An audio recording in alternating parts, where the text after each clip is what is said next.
Why is the sky blue?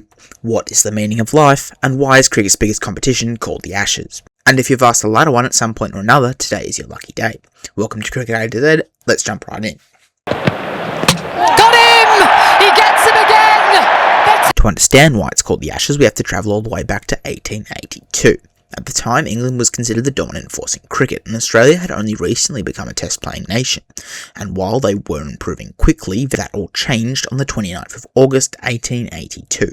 The two sides met at the Oval in London in what would become one of the most famous matches in cricket history. It was a tense, low-scoring affair.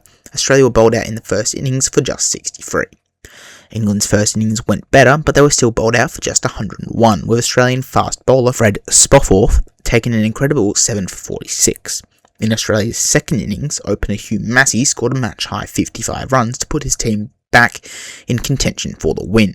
England was set a target of just 85 runs, and Australia's bowling attack, led again by Fred Spofforth, bowled England out for only 77, winning the match by 7 runs, with Spofforth taking 7 for 44 in addition to his 7 for 46 in the first innings. It was Australia's first ever Test victory in England, and the English public were stunned. A few days later, a British newspaper called the Sporting Times published a mock obituary for English cricket.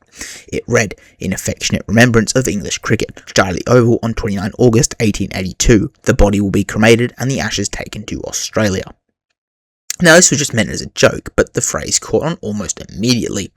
When England's captain, Ivo Bligh, led the next tour to Australia later on that year, newspapers declared that he was travelling to recover the ashes of English cricket. During the tour, a group of women in Melbourne presented Bligh with a small terracotta urn containing the ashes of a burnt cricket bale. That tiny urn became one of the most famous objects in all of sport.